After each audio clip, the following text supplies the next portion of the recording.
एक मुलाकात ऐसी शख्सियतों के साथ जिन्होंने दिया है अपने जीवन को एक नया मुकाम। रूबरू कराएंगे ऐसी कुछ हस्तियों के साथ एक खास शख्सियत के साथ मुलाकात। जयदेव पटेल के साथ नंबर 1 इंडिया। नमस्कार व्यूअर्स, मैं जयदेव पटेल और आप देख रहे हैं नंबर 1 इंडिया न्यूज। आपका एक बार फिर स्वागत है एक खास शख्सियत के साथ मुलाकात प्रोग्राम में। आज हम बात करेंगे लोकसभा चुनाव को लेकर 2 चरणों का मतदान हो चुका है और बहुत जल्द तीसरे चरण का मतदान होना है। ऐसे में कांग्रेस पार्टी कितना कुछ खास तैयार है और क्या कुछ खास तैयारियां की गई है माइनॉरिटी कमेटी की तरफ से। इन तमाम और बात करने के लिए हमारे साथ खास सामान है अखिल भारतीय कांग्रेस कमेटी के अल्पसंख्यक विभाग के उपाध्यक्ष अनिल ए थॉमस। अनिल जी, आपका बहुत बहुत स्वागत आज हमारे प्रोग्राम में। नमस्कार जी अनिल जी, आपसे मेरा पहला सवाल है कि 2024 लोकसभा चुनाव को लेकर 2 चरणों का मतदान हो चुका है, तीसरे चरण का मतदान बहुत जल्द होना है। माइनॉरिटी विभाग कितना तैयार है कांग्रेस पार्टी का और क्या कुछ उम्मीदें हैं माइनॉरिटी विभाग से कांग्रेस को? देखिए, माइनॉरिटी विभाग कांग्रेस पार्टी का एक अंग है, तो पूरी तैयारी कांग्रेस पार्टी की है। हम लोग पूरी ताकत के साथ कांग्रेस का मैनिफेस्टो घर घर तक पहुंचाने का काम कर रहे हैं और उस मैनिफेस्टो के दम पे और हम लोग के नेताओं की मेहनत के दम पे और एक कांग्रेस की एक आइडियोलॉजी है उसके दम पे 2024 में जब नतीजे आएंगे तो केंद्र में इंडिया की सरकार बनेगी, इस बात का हमें पूर्ण विश्वास है। जी अनिल जी, अगर बात करते हैं तो कहीं कि लोकसभा चुनाव में इस बार अगर देखें तो हिंदू मुस्लिम का एक एंगल भी कहीं ना कहीं आ चुका है, तो ऐसे में क्या इसका कुछ बेनिफिट बीजेपी को होता हुआ दिखाई देगा या फिर इंडिया अलायंस को होगा, क्या लगता है आपको?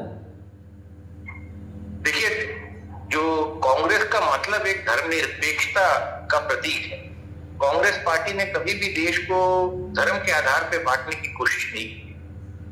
हमारे नेता आदरणीय राहुल गांधी जी ने भारत यात्रा में भारत भर में जो पदयात्रा की है, उसके बाद जो बस यात्रा की है, उसमें उन्होंने पूरे देश में मोहब्बत का पैगाम देने की कोशिश की और मेरे ख्याल से देश के सारे नौजवानों को, देश के सारी आबादी को इस समय जो मेन मुद्दे हैं, रोजगार, मेन मुद्दे हैं महंगाई, उन पे चर्चा करने का ज्यादा उनको एक दिलचस्पी मुझे नजर आती है, क्योंकि मैं कई प्रदेशों में घूम रहा हूँ। तो जो वास्तविक मुद्दे हैं उनसे ध्यान भटकाने के लिए जो केंद्र सरकार है वो हिंदू मुस्लिम करती रहती है, जिसके बारे में अब सब लोगों को मालूम है। अब उसका कोई खास फर्क पड़ने वाला नहीं है। उनकी सारी चाल जो है वो बेकार थी। जी अनिल जी, आपने कहा इस बार बेरोजगारी, महंगाई, युवा बैंक ये मुद्दे होने चाहिए। पहले और दूसरे चरण में ये मुद्दे जरूर थे, लेकिन अगर तीसरे चरण की बात करते हैं तो मुद्दे थोड़े से डाइवर्ट हो चुके हैं। धर्म के अलावा जैसे कि एक आरक्षण एक आम मुद्दा एक बार साबित हो रहा है, तो ये जो मुद्दा आरक्षण कांग्रेस पार्टी और इंडिया अलायंस जो उठा रहा है, इसका कितना कुछ फायदा आपको होता हुआ नजर आ रहा है इस लोकसभा चुनाव में? जो इंडिया अलायंस है वो संविधान की रक्षा के लिए संविधान के बारे में संविधान पे भरोसा कर, जो लोगों को एक जो खतरा लगता है जिसके बारे में चर्चा भी होती रहती है कि शायद एनडीए सरकार जो है अगर सत्ता में आई तो संविधान में कुछ परिवर्तन करेगी, जिसके बारे में अब तक उनकी तरफ से कोई साफ जवाब मेरे ख्याल से नहीं आया। तो जो आप जो आरक्षण की बात कर रहे हैं या और भी जो बातें हैं, जो संविधान में जो चीजें दी गई हैं उससे कोई छेड़छाड़ नहीं कर सकता है। और कांग्रेस पार्टी पूरी तरीके से संविधान पे विश्वास रखती है और संविधान के अनुसार ही इस देश को चलाने में विश्वास है। जी अनिल जी, सैम पित्रोदा जी का जो बयान सामने आया था उसको कहीं ना कहीं बीजेपी दूसरे रूप में आरोप लगाते हुए ये कह रही थी कि अगर एनडीए अलायंस अगर सत्ता में आती है तो सारे जो आम इंसान की जो पूंजी है उसको आप लोग लेकर के और एक पर्टिकुलर एक समुदाय विशेष को दे देंगे, तो इस आरोप पे क्या कहेंगे आप? देखिए, वो मैं तो ये कहूंगा कि वो जो आरोप है इन्होंने, पहली बार तो किसी के बयान को तोड़ मरोड़ के पेश किया गया है और जो हम लोग का जो मैनिफेस्टो है उसमें एक जो शब्द वो बार बार जो उठाते हैं वो शब्द कहीं है ही नहीं। तो जो कांग्रेस पार्टी ने जो मैनिफेस्टो बनाया है उसमें तो वो शब्द नहीं है।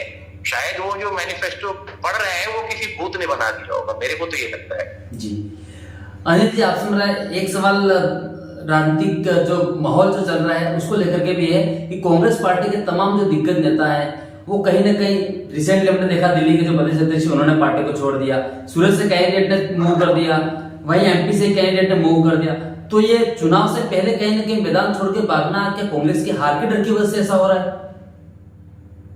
देखिए, जो बीजेपी है, जैसे कांग्रेस के फ्रंटल यूथ कांग्रेस, एनएसयूआई, सेवा दल, महिला कांग्रेस, ये सब कांग्रेस के फ्रंटल है। वैसे ही बीजेपी के फ्रंटल है सीबीआई, ईडी, इनकम टैक्स। सो जैसे हम लोग मेहनत कर रहे हैं तो यूथ कांग्रेस मेहनत कर रही है, एनएसयूआई मेहनत कर रही है कांग्रेस के लिए, वैसे ही ईडी मेहनत कर रही है, सीबीआई मेहनत कर रही है, इनकम टैक्स मेहनत कर रही है एनडीए के लिए। तो कहीं ना कहीं नेताओं को डरा के धमका करके अपने पाने पे ले जाने की कोशिश की है। जी अनिल जी, आपसे मेरा एक आखिरी सवाल है कि 2 चरणों के जो मतदान हुए वो एक मतदान का जो एक रेशियो है उससे भी मिले हुए कहीं ना कहीं, तो इसको लेकर बीजेपी दावा कर रही है कि ये उनके पक्ष में कहीं ना कहीं मतदान हुए हैं, और कांग्रेस और इंडिया अलायंस दावा कर रही है कि वो अपने पक्ष में कहीं के जो मतदान हुआ है। इसको आप कैसे देखते हैं? उसका जवाब प्रधानमंत्री जी के भाषणों में आपको मिल रहा हो। पहले प्रधानमंत्री जी नारा लगवाते थे अब की बार 400 पार, तो मोर 2 चरण का मतदान हो गया है, तो बीजेपी को यह समझ में आ गया है कि 400 पार तो बीजेपी नहीं हो पाई है, तड़ी पार जरूर हो गई। तो अब की बार तड़ी पार वो नारा लगने जा रहा है, और जून में जब मतगणना जिस दिन होगी उस दिन इंडिया पक्ष की सारी पार्टियों में खुशी का माहौल होगा। देश एक नए सूरज की तरफ देखेगा, क्योंकि कुछ दिन से देश में इंडिया गठबंधन की सरकार। जी अनिल तोमर जी, आपने हमारे लिए समय निकाला, उसके लिए आपको बहुत बहुत धन्यवाद।